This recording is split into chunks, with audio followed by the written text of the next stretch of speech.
باب شراء الدواب والحمیر، جانوروں اور گدھے کا خریدنا، وَإِذَا اشْتَرَى دَابَّةً أَوْ جَمَلًا وَهُوَ عَلَيْهِ، اور جب کوئی بیچے کوئی جانور یا کوئی اونٹ اور وہ اس پر خود بھی ہو، یعنی مثلاً کوئی شخص اونٹ پر بیٹھا ہوا اور جس پہ بیٹھا ہے وہ اونٹ بیٹھے بیٹھے اس پہ خرید دے، تو کیا ایسا کیا جا سکتا ہے؟ هل يكون ذلك قبضا قبل ان ينزل، تو کیا اس پر قبضہ ہو جائے گا اس سے پہلے کہ وہ اتر آئے، یعنی کیا وہ دوسرے کی ملکیت بن جائے گا جبکہ ابھی بیچنے والا خود اوپر بیٹھا ہی ہے؟ بعض اوقات ایسا ہوتا ہے نا کہ گھر بیچ دیے جاتے ہیں اور مالک ان کے اندر خود رہ رہا ہوتا ہے، تو کیا ایسی صورت میں جبکہ مالک گھر کے اندر رہ رہا ہو یا گاڑی والا گاڑی چلا رہا ہے یا گاڑی کے اندر بیٹھا ہوا ہے اور اسی حالت میں وہ سودا کر رہا ہے، تو کیا ایسا کیا جا سکتا ہے؟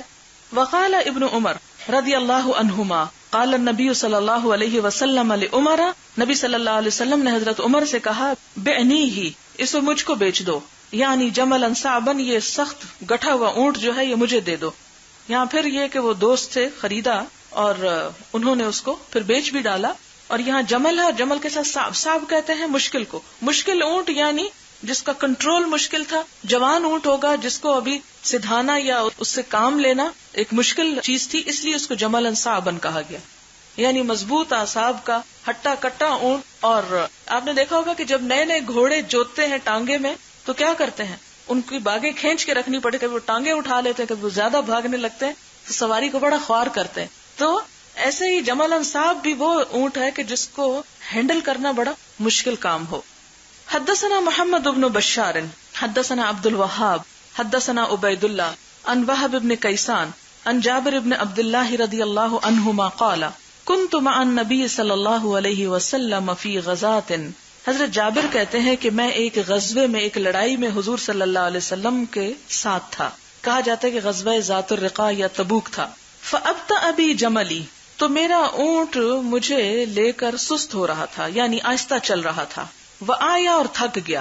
فأتى علی النبی صلی اللہ علیہ وسلم، تو نبی صلی اللہ علیہ وسلم میرے پاس تشریف لائے، یعنی میرا اونٹ مجھے تنگ کر رہا تھا، پہلے دیکھا آہستہ چل رہا تھا اور پھر تھک گیا، چلتا نہیں تھا۔ فقال جابر، تو آپ نے فرمایا جابر، فقلت نعم، میں نے کہا جی ہاں۔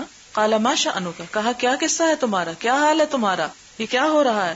قلت، تو میں نے کہا ابطأ علی جملی، ہم جیسا ہو کسی کے ساتھ جا رہا تھا، اچھا آ جائے گا، پہنچ ہی جائے گا نا گھر، ہم تو چلیں گھر پہنچے۔ لیکن آپ صلی اللہ علیہ وسلم کا اخلاق یہ نہیں تھا، بلکہ دیکھا کہ ایک ساتھی کا اونٹ پیچھے رہ رہا ہے تو آپ صلی اللہ علیہ وسلم بطور خاص اس کے پاس جاتے ہیں اور اس کا حال پوچھتے ہیں، کہتے ہیں بھئی کیا معاملہ ہے، کیا ہو رہا ہے، یہ کس مشکل میں گرفتار ہو۔ یہ اخلاق ہے، اسے حسن اخلاق کہتے ہیں۔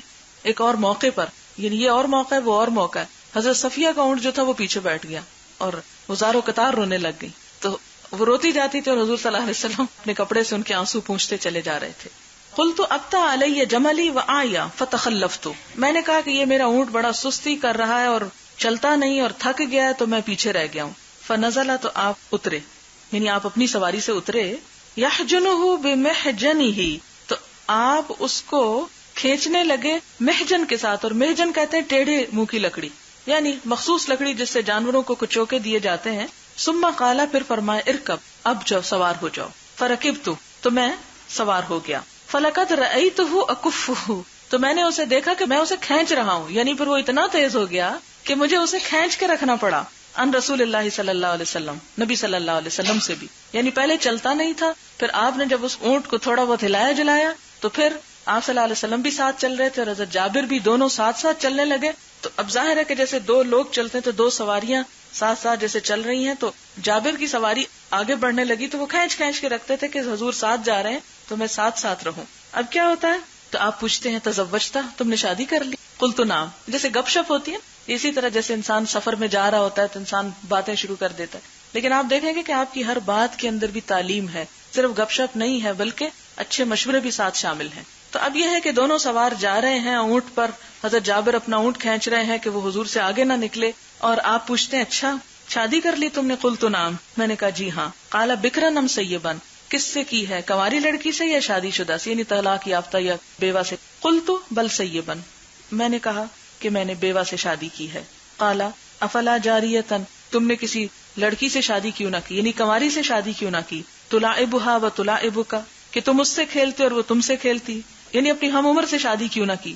قلت ان لی اخواتن، تو میں نے کہا، یعنی حضرت جابر کہتے ہیں کہ میری بہنیں تھیں، فاحببت ان اتزوج امرأۃ، تو میں نے چاہا کہ میں ایسی عورت سے شادی کروں، تجمعہن، جو انہیں اکٹھا کر کے رکھے، یعنی ان کی لک آفٹر کرے، وتمشطہن، اور ان کی کنگھی کرے، وتقوم علیہن، اور ان پر قائم رہے، کھڑی رہے، یعنی ان کا خیال رکھے، یعنی ان کی تربیت کرے۔ کہتے ہیں کہ ان کی باپ جو تھے وہ جنگ احد میں شہید ہو گئے تھے، پیچھے آپ پڑھ چکے ہیں، اور ان کی 7-8 بہنیں تھیں، اور ظاہر ہے کہ پھر ان سب کی ذمہ داری ان پہ آ پڑی۔ لگتا ہے ان کی ماں بھی نہیں تھی، ظاہر اگر ماں ہوتی تو ماں ہی دیکھ بھال کر لیتی، باپ بھی نہ ہو، ماں بھی نہ ہو، اور ساری کی ساری بہنیں بھائی کے گھر آ بیٹھے، اور بھائی ظاہر مرد تو باہر ہوتے ہیں، تو انہوں نے سیکریفائس کیا اور ایک بڑی عمر کی عورت سے شادی کی کہ ان کی بہنوں کو دیکھ بھال کر سکیں۔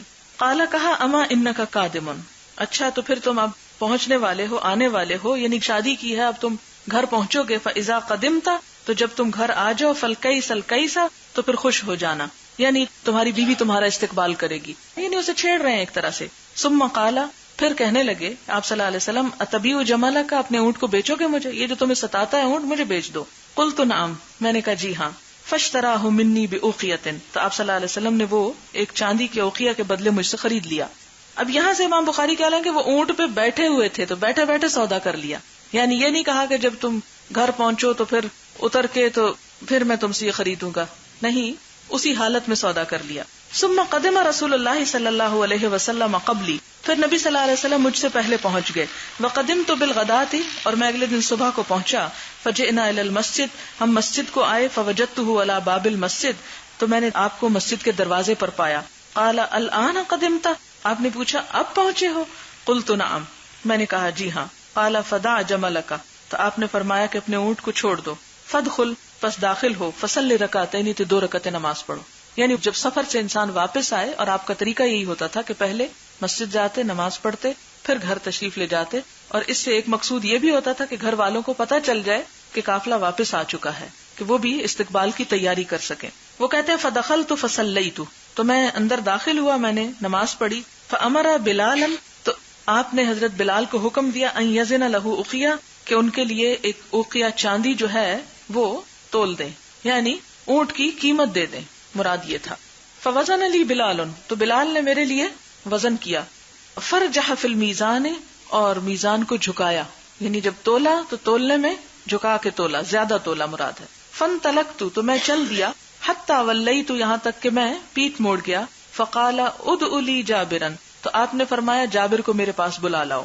قلت، تو میں نے کہا، الآن، اب، یرد علی الجمل، آپ میرا اونٹ واپس کر دیں گے؟ وہ دیر سے جو آیا تھا تو مجھے خیال آیا کہ آپ اونٹ جو ہے اب پھیر دیں گے، لے جاؤ، میں نہیں لیتا۔ ولم یکن شیء ابغض الی منہ، اور مجھے اس اونٹ سے بڑھ کر کوئی چیز ناپسند نہیں تھی، یعنی میں نے شکر کیا کہ میری جان چھٹی، لیکن جب میں اونٹ چھوڑ کر چاندی لے کے آ ہی رہا تھا قیمت لے کے، اور آپ نے پیچھے سے مجھے بلا لیا، آپ نے شاید کسی اور کام کے لیے بلایا، لیکن وہ کہتے ہیں مجھے فکر پڑ گئی کہ حضور کہیں گے لے جاؤ اپنا اونٹ۔ قال خذ جملک ولک ثمن، آپ نے کہا یہ لو اپنا اونٹ اور قیمت بھی تمہاری، میں تم سے قیمت نہیں لیتا، یعنی دونوں چیزیں اس کو دے دیں۔ باب الاسواق التی کانت فی الجاہلیہ فتبایا بها الناس فی الاسلام، الاسواق بازار، التی کانت فی الجاہلیہ جو دور جاہلیت میں ہوتے تھے، فتبایا بها الناس تو لوگ اس میں خرید و فروخت کرتے تھے، فی الاسلام اسلام کے دور میں، یعنی وہ بازار اور وہ دکانیں اور وہ جگہ جہاں دور جاہلیت میں لین دین ہوتا تھا، مسلمان ہونے کے بعد لوگوں کو تھوڑا تردد ہوا کہ کیا ہم وہیں جا کر یہ سب کچھ کر سکتے ہیں کہ نہیں، لیکن حضور صلی اللہ علیہ وسلم نے اس کی اجازت دی، اور وہ اسلام میں بھی وہ بازار رہے، انہیں مٹایا نہیں گیا۔ یعنی ایسا انقلاب نہیں تھا کہ جس میں بنی بنائی چیزوں کو کھاڑ پچھاڑ دیا جاتا اور ان کا نام سوکے اوکاس کی بجائے سوکے اسلام رکھا جاتا۔ ہمارے ہاں کیا ہوتا ہے کہ ہر چیز کا نام اسلامی رکھ لیتے ہیں، خواہ اس میں اسلام کا کوئی بھی کام نہ ہو۔ حضور صلی اللہ علیہ وسلم کی پوری تاریخ میں آپ دیکھیں، سوائے چند نام بدلنے کے جن میں کوئی شرک کی بو آتی تھی یا کوئی تکبر اور فخر پایا جاتا تھا، باقی دور جاہلیت کی چیزوں کو ایز اٹ از رہنے دیا، ان کو نہیں بدلا۔ ہم کیا کرتے ہیں، اندر جاہلیت بھری ہوئی ہے، صرف نام رکھ لیتے ہیں۔ مثلا ہم نے اپنے ملک کا نام پاکستان رکھا، پھر پاکستان سے آگے بڑھا کر اسلامی جمہوریہ پاکستان رکھا، لیکن اسلام بیچ میں نام کو نہیں، یعنی وہ طور طریقے نہیں ہم نے بدلے، نام بدلتے چلے گئے۔ لیکن حضور صلی اللہ علیہ وسلم کے ہاں کیا تھا کہ وہی نام رہنے دیے، صرف عادات اور اخلاق اور اصول اور ضابطے بدل دیے کہ جو غیر اسلامی تھے، جو لوگوں کو تکلیف دینے والے تھے، کیونکہ اصل چیز نام نہیں ہے، اصل چیز کام ہے. حدثنا علی بن عبد اللہ حدثنا سفیان عن عمرو عن ابن عباس رضی اللہ عنہما قال كانت اکاز ومجنۃ وذو المجاز اسواقا فی الجاہلیہ. سوق اکاز اور مجنہ اور ذو المجاز یہ بازاروں کے نام ہیں کہ یہ جاہلیت میں بازار ہوا کرتے تھے. فلما كان الاسلام، جب اسلام کا دور آیا، تأثموا من التجارۃ فیہا، لوگوں نے اس میں تجارت کرنے کو گناہ سمجھا، یعنی حرج محسوس کیا. فانزل اللہ، تو اللہ تعالیٰ نے یہ آیت نازل فرمائی، لیس علیکم جناح، کہ تم پر کوئی گناہ نہیں. اور ابن عباس کی روایت میں فی مواسم الحج بھی لکھا ہوا ہے، یعنی حج کے موسم میں. قرأ ابن عباس کذا، ابن عباس رضی اللہ عنہ نے اسے ایسے پڑھا ہے. کہا یہ جاتا ہے کہ یہ ان کا اپنا ایک تفسیری نوٹ تھا، جیسے آپ ترجمہ لکھتے رہتے ہیں نا، اور بعض اوقات لکھتے لکھتے بیچ میں کچھ اور، تو پھر وہ اسی طرح مشہور ہو گیا. تو انہوں نے اس آیت کی ایک طرح سے تفسیر لکھی. تو ویسے بھی آپ جانتے ہیں کہ ابن عباس جو تھے وہ کیا تھے، مفسر قرآن تھے. باب شراء الابل، اونٹوں کی فروخت. الہیم، ہیم کہتے ہیں خارشی اونٹ کو، یعنی ایسا اونٹ جس کو خارش لگی ہوئی ہو کیا بیچا جا سکتا ہے، یعنی بیمار اونٹ. اور ہیم کا ایک اور معنی بھی ہوتا ہے پیاسا. قرآن پاک میں آپ پڑھ چکے ہیں فشاربون شرب الہیم. تو ہیم ہوتا ہے پیاسا اونٹ. ایک بیماری ہوتی ہے اونٹ کی کہ جس میں اونٹ پانی پیتا چلا جاتا ہے تاکہ وہ پی پی کے پانی پھٹ کے مر جاتا ہے. جیسے جو البقر گائے کی بیماری ہوتی ہے کہ اس میں اس کے دماغ میں ڈس آرڈر ہو جاتا ہے. آپ کو معلوم ہے نا، جب ہمیں بھوک لگتی ہے تو ہمیں میسیجز ملتے ہیں دماغ کے ذریعے، ہم جب کھا لیتے ہیں تو پھر میسیجز ملتے ہیں کہ بس اب اور نہیں کھاؤ. لیکن اگر وہ آرڈر کہیں اس میں خرابی ہو جائے تو انسان سٹاپ نہ لگا سکے اور کھاتا چلا جائے. تو گائے کو، جانوروں کو ایسی بیماری ہو جاتی ہے. اونٹ کو پانی کی ہوتی ہے اور گائے کو سبزہ کھانے کی ہوتی ہے. بہرحال ابل اجرب، اجرب کہتے ہیں خارشی اونٹ. الحائم المخالف للقصد فی کل شیء، حائم کہتے ہیں مخالف کو. کون سا؟ للقصد، اعتدال کی مخالفت کرنے والا، فی کل شیء، ہر چیز میں، یعنی ہر چیز میں میانہ روی کو چھوڑ دینے والے کے لیے لفظ استعمال ہوتا ہے حائم. حدثنا علی بن عبد اللہ حدثنا سفیان قال قال عمرو کانا ہا ہنا رجل اسمہ نواس. حضرت عمر کہتے ہیں کہ یہاں ایک شخص تھا جس کا نام نواس تھا. وکانت عنده ابل ہیم، اس کے پاس خارشی اونٹ تھے یا بیمار شدہ اونٹ تھے، بیمار اونٹ کہہ سکتے ہیں آپ. فذهب ابن عمر رضی اللہ عنہما فاشترى تلك الابل. تو حضرت ابن عمر جو تھے، عبداللہ بن عمر، انہوں نے جا کے وہ اونٹ خرید لیے. من شریک لہو، اس کے ساجھی سے، یعنی اصل مالک کا جو شراکت دار تھا اس سے وہ جا کے خرید لیے، نواس کے ساجھی سے. فجاء الیہ شریکہ، تو اس کا شریک اس کے پاس ہے. فقال، کہنے لگا بئنا تلک الابل، کہ ہم نے وہ اونٹ بیچ ڈالے. فقال ممن بیعتہ، کہا کس کو بیچے؟ قال من شیخ کذا و کذا، کہنے لگا فلاں اور فلاں بزرگ کو. فقال ویحک، کہنے لگا ستیا ناس تیرا. یہ کون کہتا ہے؟ نواس کہتا ہے. ذاک واللہ ابن عمر، وہ تو اللہ کی قسم ابن عمر تھے. فجاءہ، تو وہ ان کے پاس آ گیا. فقال، کہا ان شریکی باعک ابلا ہیمن، کہ میرے شریک نے، میرے ساجی نے آپ کو بیمار اونٹ بیچ دیے. ولم یعرفک، اور آپ کو پہچانا نہیں، یعنی آپ کو نہیں ہم دینا چاہتے، رکھے ہوئے تو بیچنے کے لیے تھے، لیکن ان کی نیکی اور بزرگی کی وجہ سے کہ آپ کے ساتھ زیادتی ہوئی ہے. کیونکہ اب بھی ہمارے ہاں پیمانے مختلف ہوتے ہیں. کسی کو کچھ دیتے وقت ایک ہاتھ رکھا جاتا ہے، کسی اور کو دیتے وقت دوسرا. جیسے گوشت لینے کے لیے آپ دیکھیں، جب جاتے ہیں تو کچھ خاص گاہک ہوتے ہیں، ان کو اچھا چیز دے دیتے اور باقیوں کے لیے بیکار ردی. تو انہوں نے کہا کہ نہیں، وہ ہمارا ارادہ آپ کو بیچنے کا نہیں تھا. قال فاستقها، تو کہنے لگے اچھا پھر لے جاؤ، چلا لے جاؤ. ساق یسوق، سے لے جاؤ. قال فلما ذهب يستاقها، کہتے ہیں کہ جب وہ ان کو لے جانے لگا، قال دعها، تو حضرت ابن عمر کہتے ہیں اچھا چھوڑ دو ان کو. رضینا بقضاء رسول اللہ صلی اللہ علیہ وسلم، ہم حضور صلی اللہ علیہ وسلم کے فیصلے پر راضی ہیں. کیا فیصلہ؟ لا ادوا، کہ کوئی چھوت چھات نہیں ہوتی. سمع سفیان عمرا، یہ بات سفیان نے عمر سے سنی تھی. تو اس سے مراد یہ ہے کہ خارشی اونٹ جو ہے بیچا جا سکتا ہے. یہ الگ بات ہے کہ ایک صحت مند اونٹ کی قیمت اور ہوگی اور ایک بیمار کی اور ہوگی، لیکن بیماری کی حالت اونٹ کے بیچنے کی راہ میں رکاوٹ نہیں. ہاں شرط یہ ہے کہ بتا دینا چاہیے کہ یہ اونٹ جو ہے یہ بیمار ہے. باب بیع السلاح فی الفتنہ، فتنے کے زمانے میں اسلحہ بیچنا، فتنے کے دور میں اسلحہ بیچنا. جیسے آج کل ہمارے ہاں کیا اسلحے کا کاروبار جائز ہے؟ وکرہ عمران بن حسین بیعہ فی الفتنہ، عمران بن حسین نے اس کو مکروہ قرار دیا ہے. کیوں؟ اس لیے کہ جتنا اسلحہ بکے گا اتنا ہی لوگوں کی گردنوں پہ چلے گا اور فساد اور پھیلے گا. تو اس لیے اس پر پابندی عائد کی جا سکتی. یعنی اصلاً اسلحے کی تجارت کوئی حرام پیشہ نہیں ہے، لیکن کب ممنوع ہے؟ جبکہ فتنہ فساد کا زمانہ ہو. حدثنا عبداللہ بن مسلمہ عن مالک عن یحیی بن سعید عن عمر بن کثیر عن ابی محمد مولا ابی قتادہ عن ابی قتادہ رضی اللہ عنہ قال خرجنا مع رسول اللہ صلی اللہ علیہ وسلم عام حنین. کہتے کہ ہم حنین کے سال حضور صلی اللہ علیہ وسلم کے ساتھ نکلے. کس کام کو نکلے؟ جہاد کرنے. فبعت الدرع، تو میں نے بیچی ایک درع یعنی زرہ بختر. فابتعت به مخرفا، پھر میں نے خرید لیا اس کے عوض ایک باغ فی بنی سلمہ، بنو سلمہ کی زمین میں. فإنه لأول مال، تو یہ پہلا مال تھا تأصلته فی الاسلام جو میں نے اسلام میں حاصل کیا تھا. ہوا یہ کہ وہ جہاد کے لیے نکلے، مال غنیمت میں ایک زرہ ان کے حصے میں آئی، وہ زرہ انہوں نے بیچی، کافی قیمتی زرہ تھی. بیچنے کے بعد کیا ہوا کہ اس کا انہوں نے باغ خریدا، تو اس کو آپ صلی اللہ علیہ وسلم نے اس پر منع نہیں کیا. تو اس سے پتہ یہ چلتا ہے کہ اگر فتنہ و فساد کا زمانہ نہ ہو، جنگ گزر چکی ہو، تو جنگی سامان بیچا جا سکتا ہے. یہ مراد ہے اس سے. یہاں پر مخرف باغ کے لیے استعمال ہوئے، جو ایک نیا لفظ ہوگا آپ کے لیے. خرفہ کا لفظی معنی ہے چننا، تو ایسا باغ جس میں پھل وغیرہ ہوں، پھلدار باغ مراد ہوگا کہ جس میں کچھ پک کیا جا سکے. بابن فی العطار و بیع المسک، عطار عطر والا، بیع المسک اور مشک بیچنا، خوشبو کستوری. حدثنا موسى بن اسماعیل حدثنا عبد الواحد حدثنا ابو بردہ ابن عبد اللہ قال سمعت ابا بردہ ابن ابی موسى عن ابیہ رضی اللہ عنہ قال قال رسول اللہ صلی اللہ علیہ وسلم، نبی صلی اللہ علیہ وسلم نے فرمایا، مثل الجلیس الصالح، اچھے ساتھی کی مثال، والجلیس السوء، اور برے ساتھی کی مثال، کمثل صاحب المسک، خوشبو والے کی مثال کی طرح ہے، وکیر الحدادی، اور لوہار کی بھٹی جھونکنے والے. یعنی اچھے دوست اور برے دوست کی مثال ایسے ہے کہ جیسے مشک بیچنے والا یعنی مسک بیچنے والا اور بھٹی جھونکنے والا. لا یعدمک من صاحب المسک اما ان تشتریہ او تجد ریحہ، لا یعدمک کہ نہیں عدم ہوگا تجھ کو، کس سے؟ من صاحب المسک، خوشبو بیچنے والے سے. اما ان تشتریہ، چاہو تو خریدو، او تجد ریحہ، یا اس کی خوشبو ہی سونگتے رہو.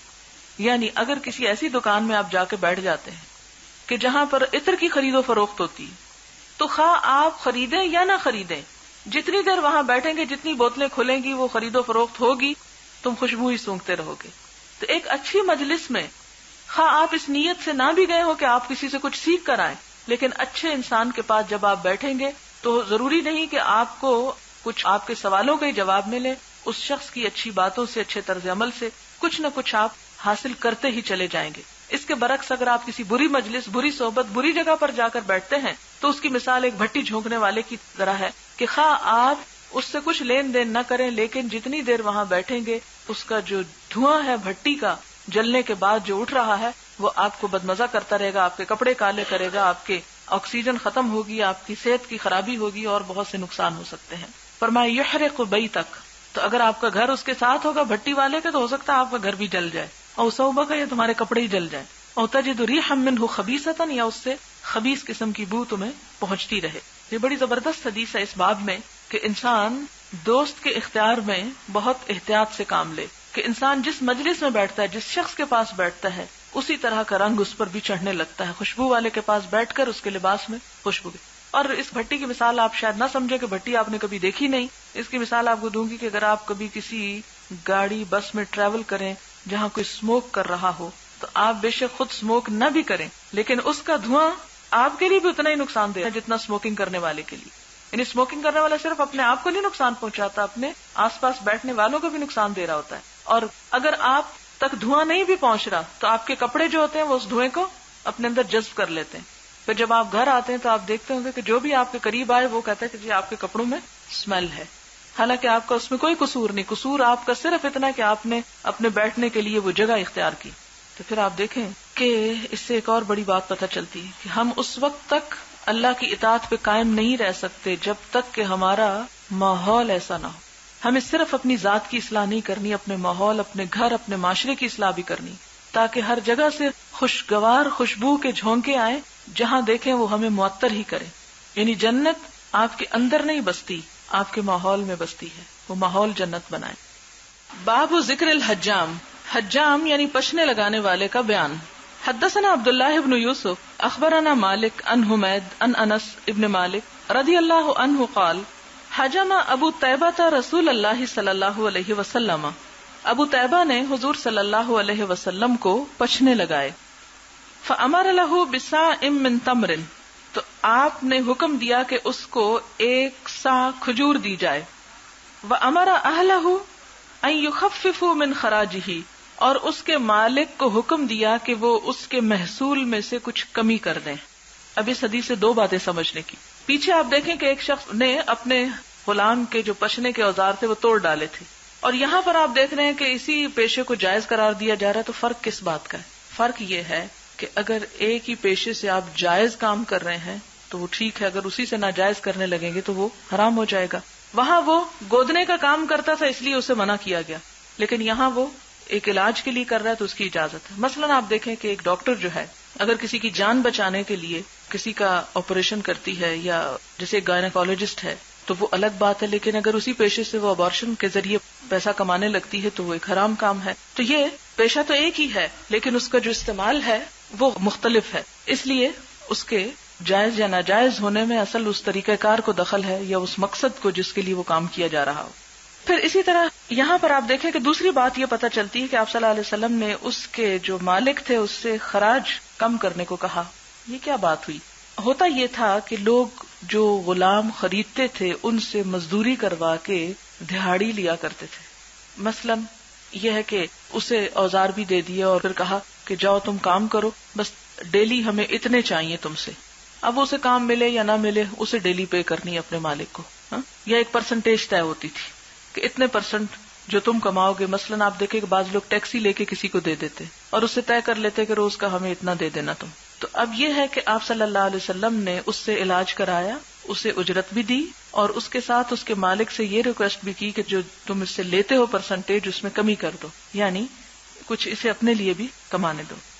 حدثنا مسدد حدثنا خالد هو ابن عبد الله حدثنا خالد عن اکرمہ عن ابن عباس رضی اللہ عنہما قال احتجم النبی صلی اللہ علیہ وسلم، پشنے لگوائے نبی صلی اللہ علیہ وسلم نے، وآت الذی حجمہ، اور دیا اس شخص کو جس نے پشنا لگایا تھا، یعنی اجرت دی. ولو کان حراما لم یعطہ، اگر یہ کام حرام ہوتا یعنی حجام کا تو آپ اس کو کچھ نہ دیتے. باب التجارت فیما یکرہ لبسہ للرجال والنساء، اس چیز کی یا اس کپڑے کی تجارت جس کا پہننا مردوں اور عورتوں کے لیے ناپسند ہو، یعنی مکروہ چیز کی تجارت. حدثنا آدم حدثنا شعبہ حدثنا ابو بکر بن حفص عن سالم بن عبد اللہ بن عمر عن ابیہ قال ارسل النبی صلی اللہ علیہ وسلم الی عمر رضی اللہ عنہ بحلۃ حریر، کہ نبی صلی اللہ علیہ وسلم نے حضرت عمر کو حریر یعنی ریشمی حلہ یا چوغا بھیجا، او سیراء یا دھاری دار. فرآہا علیہ، تو ان کو اس پر پہنے ہوئے دیکھا، یعنی آپ نے مال غنیمت میں سے آپ کے پاس کچھ تحفتاً ایسی چیزیں آئی تو آپ نے اس میں سے ایک حضرت عمر کو بھیج دیا اور انہوں نے اٹھا کے اس کو پہن لیا، یہ سوچ کے کہ آپ نے بھیجا ہے اس لیے پہننا جائز ہوگا. فقال، تو آپ صلی اللہ علیہ وسلم نے فرمایا، انی لم ارسل بہا الیک لتلبسہا، میں نے یہ تمہیں اس لیے نہیں بھیجا تھا کہ تم خود پہن لو اس کو.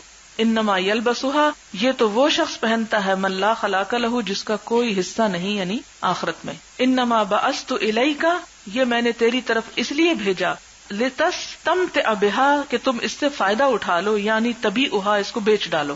یعنی وہ چیز جو ایک مرد کو پہننی ناجائز ہے لیکن بذات خود وہ حرام چیز نہیں ہے، وہ اسے آگے بیچ سکتا ہے. مثلا شراب پینی ناجائز ہے، حرام ہے، تو شراب بیچنی بھی حرام ہے. لیکن ریشم مرد کے لیے پہننا حرام ہے لیکن بذات خود حرام چیز نہیں ہے، اس لیے اس کا بیچنا جو ہے وہ جائز قرار پایا.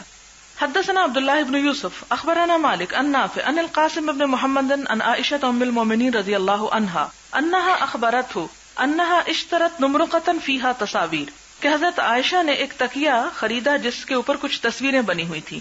فلما رآها رسول اللہ صلی اللہ علیہ وسلم، جب نبی صلی اللہ علیہ وسلم نے اس کو دیکھا، قامہ کھڑے ہو گئے الباب، دروازے پر ہی. فلم يدخل، تو گھر میں داخل ہی نہ ہوئے. فعرفت فی وجهه الکراہیہ، کہتی کہ میں نے آپ کے چہرے پر ناپسندیدگی کے آثار دیکھ لیے. فقلت یا رسول اللہ، میں نے عرض کی یا رسول اللہ، اتوب الی اللہ، میں اللہ سے توبہ کرتی ہوں، والی رسولہ صلی اللہ علیہ وسلم، اور آپ سے بھی معافی چاہتی ہوں. ماذا اذنبت، میں نے کیا غلطی کی، میرا جرم کیا ہے، میرا گناہ کیا ہے. فقال رسول اللہ صلی اللہ علیہ وسلم، تو نبی صلی اللہ علیہ وسلم نے فرمایا، ما بال هذه النمرقہ، کیا خیال ہے اس تکیے کے بارے میں. قلت اشتریتها، میں نے کہا کہ میں نے اسے خریدا ہے، لکا آپ کے لیے، لتقعد علیہا کہ آپ اس پہ بیٹھیں، یعنی خوبصورت چیز ہے، آپ کے بیٹھنے کو خریدا ہے، وتوسدها اور آپ اس پہ تکیہ لگائیں یعنی ٹیک لگائیں۔ فقال رسول اللہ صلی اللہ علیہ وسلم، تو نبی صلی اللہ علیہ وسلم نے فرمایا، ان اصحاب هذه الصور، ان تصویروں والے، یوم القیامت، قیامت کے دن، یعذبون، عذاب دیے جائیں گے، فیقال لهم، تو ان سے کہا جائے گا، احیوا ما خلقتم، زندہ کرو جو تم نے پیدا کیا، وقال، اور کہا، ان البیت الذی فیہ الصور، وہ گھر جس میں تصویریں ہوں، لا تدخلہ الملائکہ، اس میں فرشتے داخل نہیں ہوتے۔ باب صاحب السلعۃ احق بالصوم، صاحب السلعہ، سلعہ کہتے ہیں سودے کو، سودے والا احق کو زیادہ حقدار، یعنی مال والا زیادہ حقدار ہے، بالصوم، قیمت بیان کرنے کو، صوم کہتے ہیں قیمت بیان کرنا، چکانا، نشان کرنا، یعنی جس کا مال ہو اس کو قیمت بتانے کا زیادہ حق ہے۔ مثلاً اگر ایک شخص کچھ بیچ رہا ہے تو جو بیچ رہا ہے اس کی قیمت اسی کو مقرر کرنے کا حق ہے، جتنی چاہے مقرر کرے۔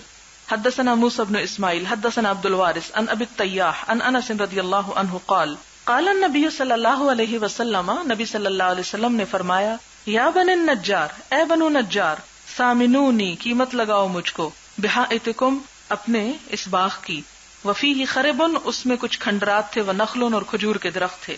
یعنی آپ صلی اللہ علیہ وسلم نے جب مسجد نبوی کی تعمیر کا ارادہ کیا تو جو زمین آپ کو پسند آئی اس کے لیے زمین والوں سے کہا کہ بتاؤ کیا لوگے اس کا، تو اس سے کیا پتہ چلتا ہے کہ جس کی ملکیت ہو، جس کا مال ہو، اسی کا حق ہے کہ وہ اس کی قیمت لگائے یا اس کو اپنے خوشی سے بیچے، یہ نہیں کہ دوسرا زبردستی کسی طرح اس کو ہتھیائے۔